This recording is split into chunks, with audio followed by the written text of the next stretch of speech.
अत्यंत गुरुत्वपूर्ण प्रसंग ओडिशा जनजीवन को जहाँ प्रभावित करी रखी गला 2 वर्ष धरी से संपर्क आपण मान पाखे डबल इंजिन सरकार जो अपरागता आज जो भाई भाव में पर्दाफाश से संपर्क में किसी तथ्य आपण पाखे रखा चाहे। नूतन सरकार आसवा पूर्व ओडिशार चाषी कूल को आश्वस्त करते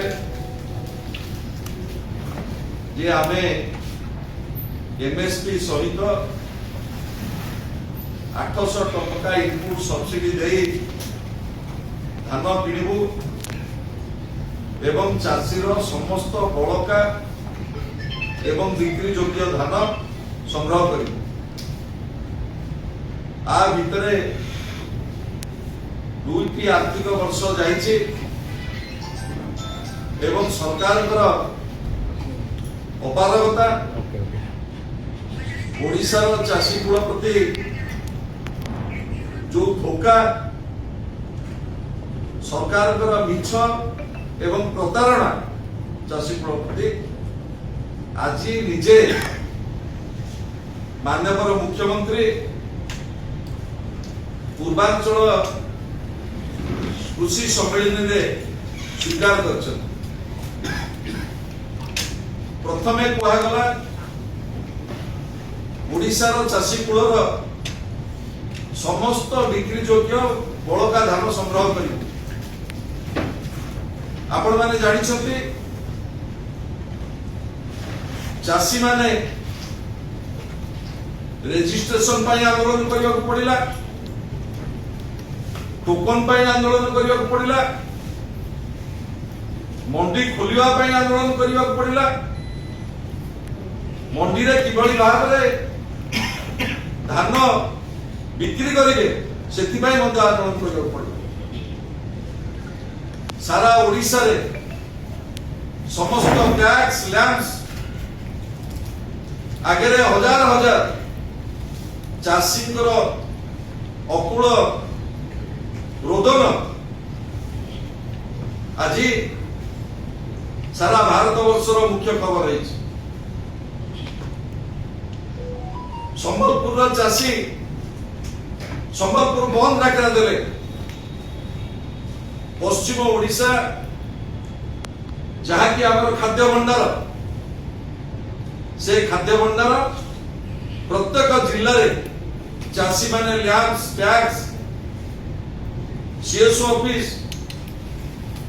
समवाय ऑफिस जिलापाल ऑफिस आगे धारणा देले टोकन अव्यवस्था को रोका जाओ कटनी छटनी बंद करा जाओ एवं समस्त बड़का धान क्रय करा जाए उद्देश्य कहले जे आमे 150 क्विंटाल पर्यंत धान संग्रह करिबु आउ अधिक धान संग्रह करि पारिबु नाही। जेते बेले कैबिनेट हेतिला प्रथम कैबिनेट सरकार माननीय मुख्यमंत्री स्पष्ट भाव में जो दिन खाद्य नीति घोषणा करा कहितिले जे समस्त बड़का बिक्री योग्य धान आमे संग्रह करिबु किंतु 25-26 खरीफ सीजन रे माननीय उभय मंत्री कृषि मंत्री एवं जोगाण मंत्री कहले जे आमे 150 क्विंटाल रु अधिक धान किनि परिबु नाही किंतु आज विषमय अवस्था राज्य सरकार जेतेबेले रबी प्रोक्योरमेंट पाई घोषणा कले 5टी जिला गोटे बरगढ़ बालेश्वर कटक पुरी और संबलपुर रबी धान संग्रह करने कहले 75 क्विंटाल पर्यंत टोकन किछि किछि जगह आसी पहुंची। आपण माने बरगड़ रे 4 दिन हेलाणी मंडी खोला हेकि संग्रह करिया पई सरकार व्यवस्था करतुला बेले 2 दिन धरी दयनीय दृश्य बरगड़ चाषी कूलर जो दयनीय अवस्था, किए साइकिल रे किए मोटरसाइकिल रे किए ऑटो रे धान धरिकी मंडी आगु जाउछन्ति। जो माने टोकन पाइथिले 66 दिन धरी बरगड़ जिलापाल ऑफिस आगे धारणा देखी बसछन्ति सेमानकर धान बिक्री करिया पय। कृषि मंत्री मानकर जो सम्मेलन हेइतला से सम्मेलन रे ओडिशा माननीय मुख्यमंत्री स्वीकार करछन्ति जे वर्तमान जो संकट देकी देश एवं राज्य जुझुची डीजेल एवं पेट्रोल जहाँ फल कृषि क्षेत्र आज प्रभावित होगा जाऊँ। निजे माननीय मुख्यमंत्री एक आज किछि घंटा पूर्व राज्यर 70 भाग चाषी उद्देश्य एक आज प्रकाश कर